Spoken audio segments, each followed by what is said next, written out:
The Grungy 90's, Part 2. Summer passed, and I headed off to my second year of university. That's when I had that disastrous meeting with the teacher after class, and that's when I met Hubs and finished off the year with mononucleosis. I just kept moving forward, I guess. Somehow, I flubbed my way through that year, and the final two after that. If you're smart enough, I guess, you can get away with being something of an academic con artist. I barely read most of the books I was required to read all the way through, but I'd read enough to get the gist of the story and bullshit my way through essays and exams. I was able to write essays last minute, straight into good copy, and still get an acceptable mark. I was very good at doing the bare minimum to still get an okay grade. I wasn't particularly enthused about school. Imagine what I could have done if I'd been passionate. I was passionate about writing, though, which I'd been interested in since high school. I loved writing poetry and short stories, and I'd begun to write a couple of novels. One of the stories I'd worked on was over 100 pages, which was a huge accomplishment for me at that time. It's somewhere on a floppy disk. Floppy disk. Good luck retrieving that file. I wanted to be a writer. I wanted to be an author. Graduation day arrived and I got my degree. And I wasn't particularly surprised when it came time to call out my name to receive my diploma and they fucked up my last name. It was like the final fitting ending to a fizzless stint of post-secondary education. Right after graduating, I was super full of myself. I'm a fucking university grad, I thought. I totally thought companies would be itching to hire someone like me. Why, they'd just be waiting for a grad like me. I kid you not. I actually believed that. I sat down on the floor with the phone and a list of places to call, publishing houses, etc., and I started dialing, looking for my new career. Nobody was interested and nobody was hiring. I was perplexed.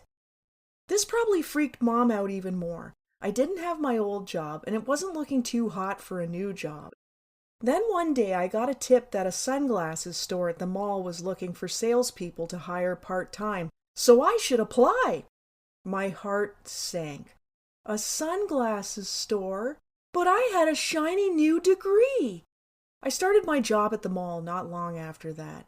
I hated working at the mall. Retail jobs expected you to work your ass off for sales, be on call all the time, work a patchwork quilt of hours each week, drive to Toronto for their unpaid corporate meetings, do everything possible to sell, and make loads of money for the company, and all that while making minimum wage. Plus, I soon found that the mall reminded me of high school.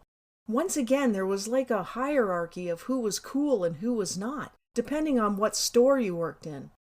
There were times when other mall employees would come in to check out the sunglasses, and they would be totally snotty to the sunglasses girl, i.e. me, and all I could think was, but you work at the mall. I work at the mall. We all work at the mall. How does that make you cooler? It was ridiculous. When nobody was in there, I was required to still look busy, and I had to go around and around with my special little glasses cloth and polish the lenses of the sunglasses. People were always trying to horse you into giving them a deal. What kind of deal can you give me? What can you do to make the price better?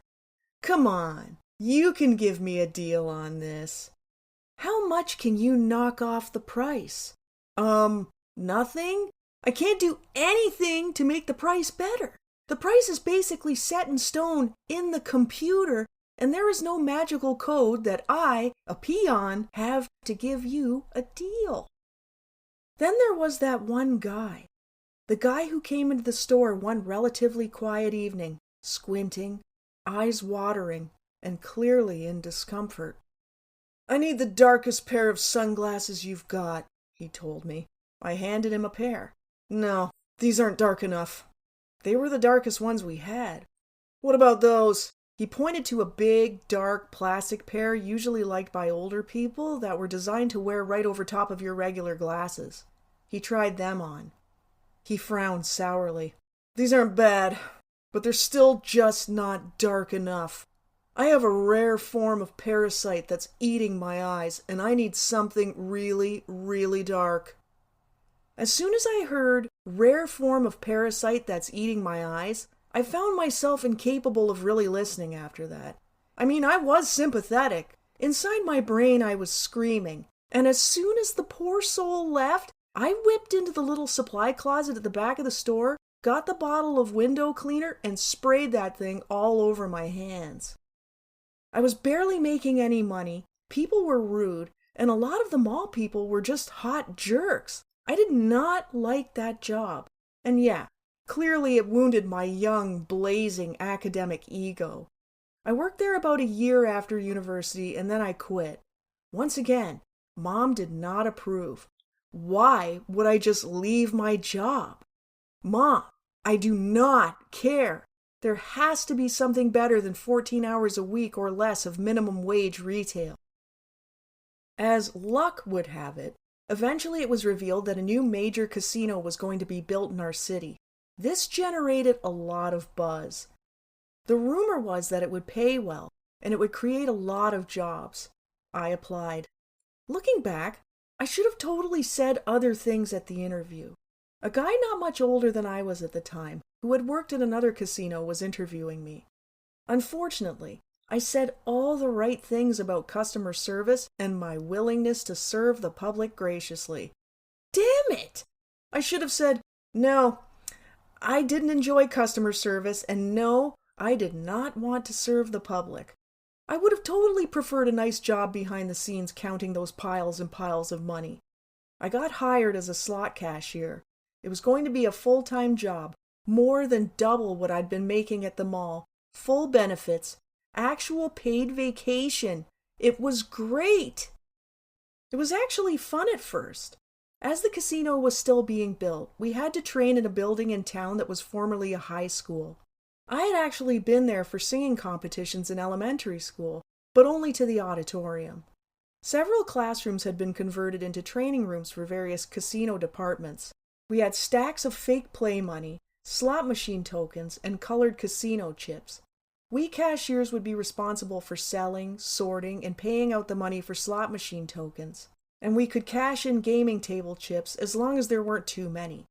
We had to learn and memorize the value of the chips, how to stack them properly so they could be quickly counted by us and visible for the security cameras.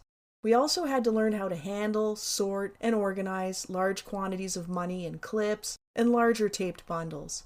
I would need to be able to look at an organized pile of money and quickly be able to calculate the dollar value therein. Of course, it was pretty overwhelming at first, all that memorizing, but that stuff became easy in time, even if I've forgotten a lot of it by now. So basically, in those weeks at the school, we were learning and memorizing and basically playing at being a cashier. We were also training with the group of guys who would be responsible for re-rolling our bags of loose tokens back into paper rolls we could then resell, and moving a lot of money around the casino in general. That part's boring, though. What was fun was that suddenly we were all thrown into a big group of fun new girls and hilarious and cute guys. It all seemed very exciting.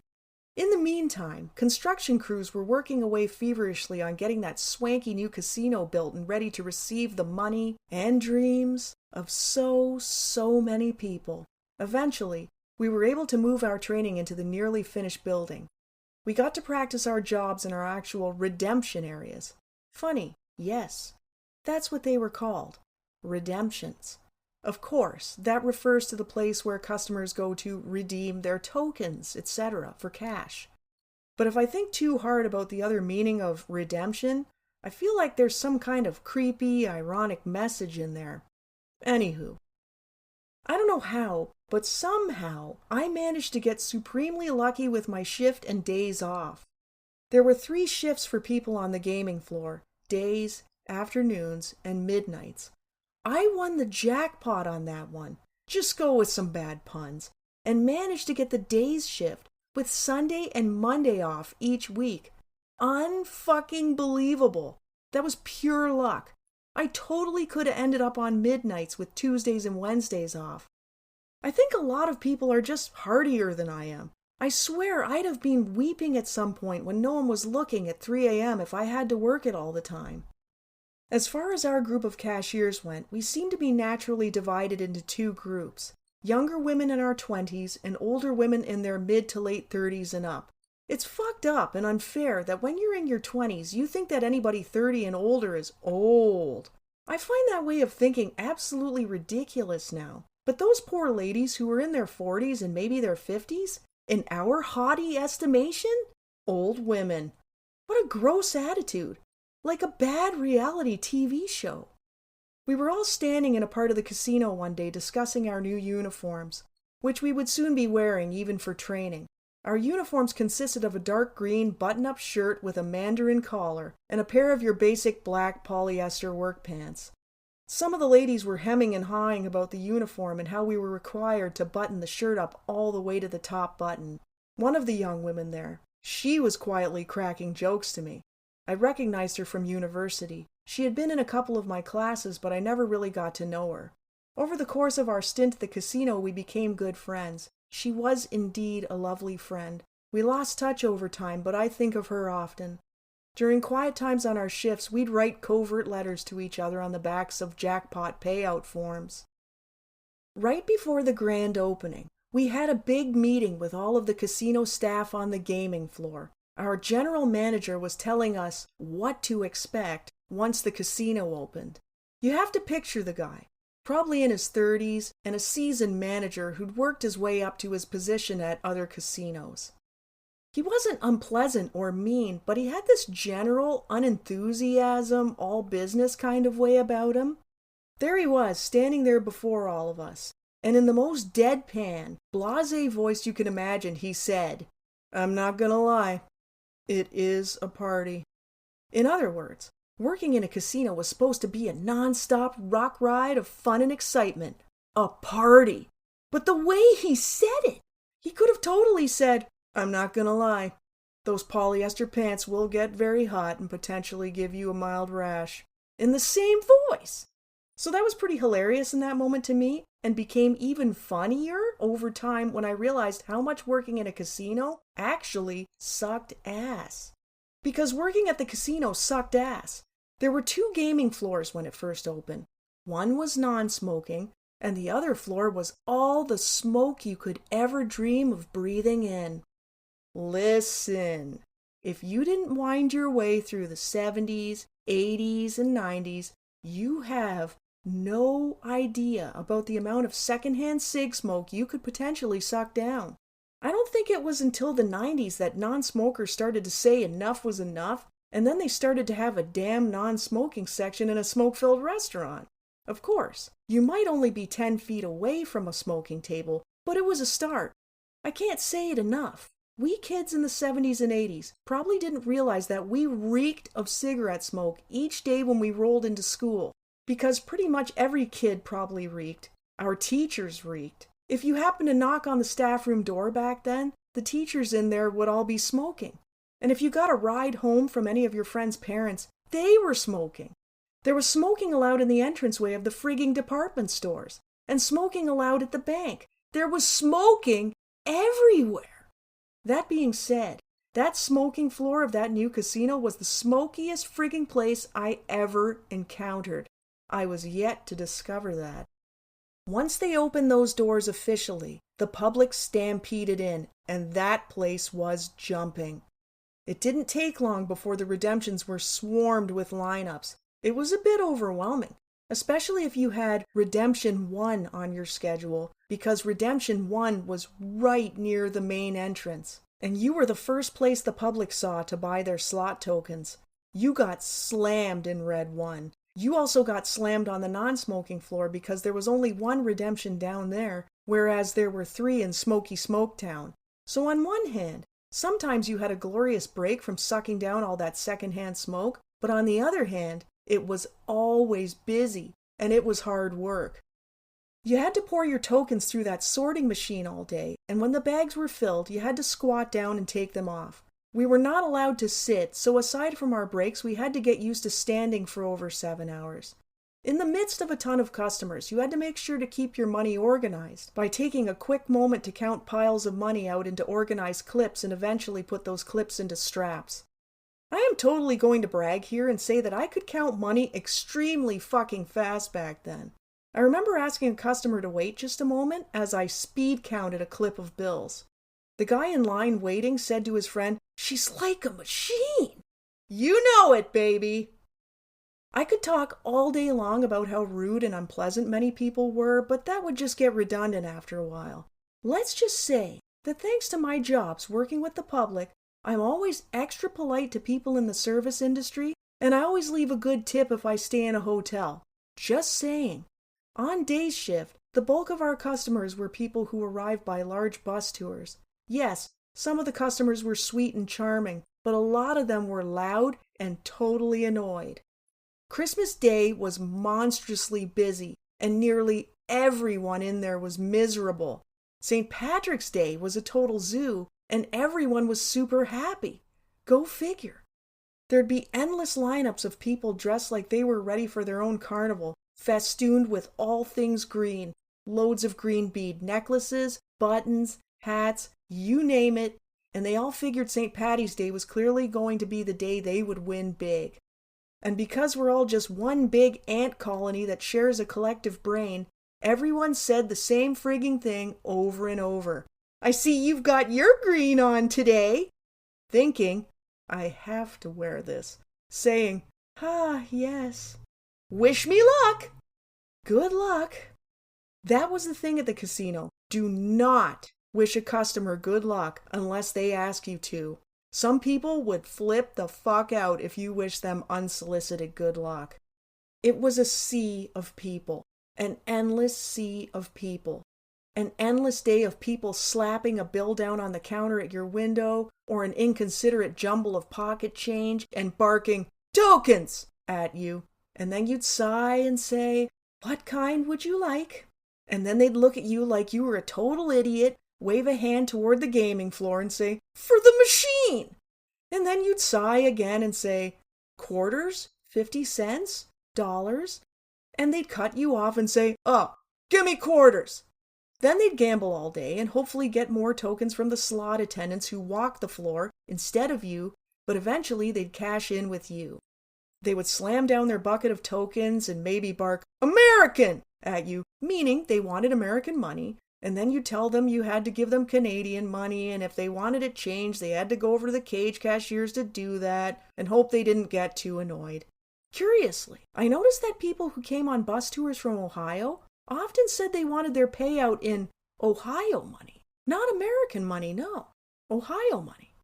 I just found that interesting. And once again, back to the whole collective brain, everyone thinking they're original and witty, but they're not. You could have an entire bus tour of people cashing in their tokens when it was time to leave, and they all said the same thing once they got to your window. "Gotta go, gotta catch a bus, gotta go, gotta catch a bus, gotta go, gotta catch a bus, gotta go, gotta catch a bus, gotta go, gotta catch a bus, gotta go, gotta catch a bus, gotta go, gotta catch a bus." People wore me down over time. I mean, I wasn't the happiest gal to begin with, but I did love a lot of the ladies I worked with, and the guys were a lot of fun, and for the most part, they were the only reason I stayed sane. I made good money at that job and saved up quite a bit. I was very lucky. My parents never charged rent when I became an adult, still living at home, like I'd hear of other parents doing. I banked a good deal of money and even bought myself my first car. It was a cute little green car, and the most exciting thing about it was the CD player and the excellent sound quality on the speakers. Man, I was sad that day years later when my car had become a bit of a shit heap, sitting undriven in my driveway, and a somewhat slimy guy knocked on our door to offer me a couple $100 to take it off my hands. "Thanks for scoping out our vehicle situation, creepy, opportunistic dude." That job also paid for a trip to Mexico. 1997. Time was passing by, but I was not a very happy person. Once again, on the outside, I was functioning. I didn't miss work. I hung out with friends from my job. I hated my job, though, and I hated myself. I was gaining a bit of weight, and I thought I was just disgusting. 1997 was the year Princess Diana died. I loved Princess Diana, just loved her, and when she died, it was absolutely the most horrific, devastating shock. This was also the year that things started to really go downhill with Hubs. I mean, I was very depressed and bitter, and just going through the motions of life. Hubs had gone on a trip to England to visit family there for a couple of weeks. I missed him obsessively, not unlike my constant yearning days in high school. He sent me a postcard at one point from a place he'd visited in Wales, and said I would like it there, and signed off without attaching any love or anything particularly sentimental. I was spiraling in those days anyway, so that threw me irrationally over the edge. I had been fervently missing him, and he'd sent me what I perceived to be this glib little postcard. I grabbed a plastic bottle of perfumed hand lotion that was nearby and whipped it against my bedroom wall, hard enough to dent the bottle. Then I ripped up that postcard into tiny little pieces. When Hubs got back from England, he was different, distant. He wanted to move to England, he told me. He wanted to get a job there. He felt like it was more like home than where he lived now. He didn't want to be with me anymore. I was horrified. All of my abandonment issues erupted up to the surface. For the next few days, I was an absolute mess. Hubs, at this point, had been dealing with a massively unhealed girl for 5 years. We patched things up for a bit, but that desire to escape came up again, and Hubs was determined to go. Once again, I freaked. I begged. I pleaded. I wrote him endless letters begging not to go. I called him and begged on the phone. I was having a hard time doing my job. One day I remember I had to keep running to the washroom because I was a nervous wreck and kept having diarrhea. One of the ladies there was very sympathetic. She gave me a little pill that helped me calm down. She gave me a small handful of them, just in case I would have any future panic attacks. In the end, I wore Hubs down. He agreed not to leave. It was New Year's Eve, and my parents had gone out for their party. Brother was living in his own house by that time, and sister was out with friends. Hubs was there watching TV with me, and I couldn't stop crying. He told me not to cry anymore. There was nothing to worry about. I clung to some people desperately for a long time after losing Sid. It was awful. Things seemed to perk up a little after that. One of the girls at work had an aunt who was doing a well-known weight loss program based on points rather than calories. She was gung-ho to try it herself and was willing to photocopy the diet plan for any of us who wanted to get in on that action. At any rate, a group of us on our shift agreed to follow the program. It was simpler than counting and calculating large numbers of calories, and it was good because nothing was a no-no. You wanted a piece of cake? Fine, but naturally it would have more points than something healthier. However, with just a little clever math, you wouldn't have to feel deprived. Mom was all for it and highly supportive, and if I want to be a bit cynical, perhaps a little too much enthusiasm for it, but whatever. Over the years, there would be the odd comment of, "You're getting a little chunky," or "Looks like you're putting on the beef," or "You could stand to lose a few." I had tried a lot of other stuff to lose weight over the years. At some point before this particular diet, an uncle of mine had to go for hernia surgery and was required to lose a good amount of weight as quickly as possible. He was given a guideline for an extremely low-carb, quick weight loss, short-term diet. I think I may have done it for a couple of weeks, or tried to do it. It was hideous. The only carbs that were allowed for the whole day was half a cup of orange juice. I felt so shitty and sluggish and had a disgusting caca taste in my mouth the whole time. I abandoned it before long, and Mom then agreed that it was a stupid diet and that I should never try that one again. I also tried a natural weight loss supplement for a while, and Mom thought that might be the ticket, but it made me feel weird, so I didn't keep up with that. But this program had her approval. She read through the information in the booklet and the list of foods and was actually very helpful. She portioned out my dinners according to the guidelines and helped me juggle in various foods to add up to the right number at the end of the day. I think it made Mom feel relieved too because she was able to keep the crap food in the house without disapproval from me. There were times in my teens and 20s that I complained about all the junk food in our house, which would annoy Mom. She'd always retort that just because it was there didn't mean I had to eat it. She had willpower, and it didn't bother her that it was there, so there wasn't a lot of sympathy for me not exercising my own firm willpower. And also, there are other people in the house too, besides me, Mom would remind me, implying that it would be selfish to ask everyone else to suffer because I needed to lose a few pounds. We had cupboards full of junk food, and there were always chocolate bars in Mom's special dresser drawer, and we all knew about her secret stash of chocolate. I mean, it was noteworthy to any of our friends who ever came over and happened to get a glimpse into our cupboards. They wouldn't be able to help themselves, and there'd be some mildly embarrassing, "Holy shit!" style exclamations. Chips, usually a standard bag of plain, a bag of flavored chips, cheesies, we called every puffed cheese-covered finger-shaped snacks cheesies, and Mom's favorite, corn chips, several different varieties of cookies, snack cakes, some dessert cake or store-bought turnovers or danishes in addition to the baked goods that were often around, at least one flavor of ice cream in the freezer, probably some less popular flavor for Mom and Dad as well, at times like maple walnut or butter pecan, toaster pastries, frozen toaster pastries, a great variety of sugar cereals. I dare say each of my siblings and I had self-control problems with food. We had cupboards full of these crack-level addictive treats, but we weren't exactly allowed to just breeze on into the kitchen and grab something anytime we wanted. Mom would get ticked.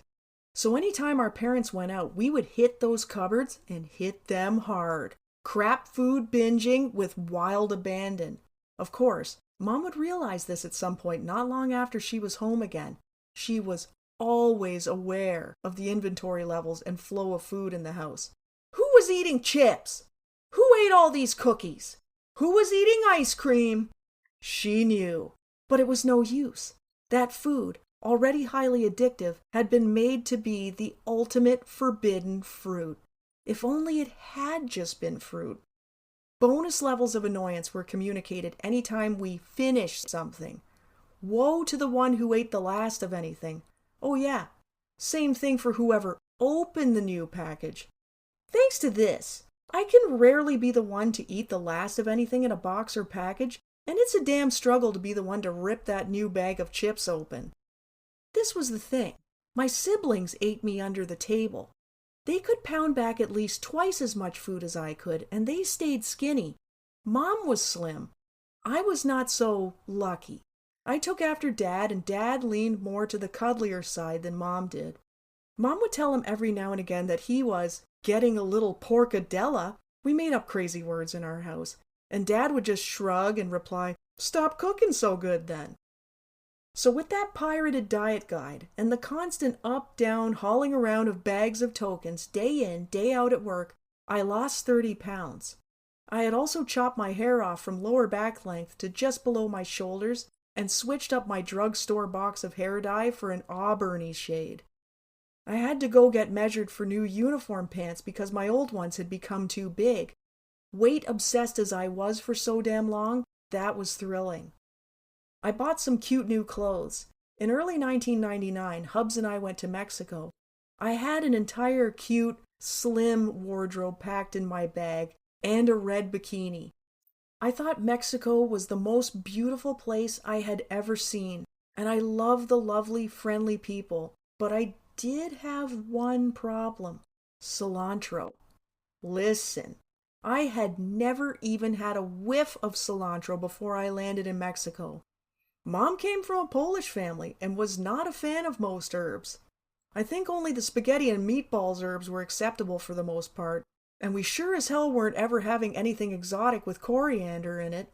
I didn't even know it existed until that first night at the dinner buffet in our resort. It was a more traditional Mexican foods night. I found my first bite shocking and completely, unbelievably, astonishingly disgusting. What was in the food?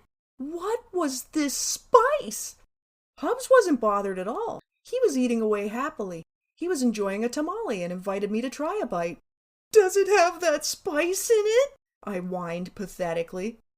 "I don't think so," he said. I took a bite and felt immediately nauseous. The only taste was that spice. Oh my God, I thought. I'm going to starve to death this week.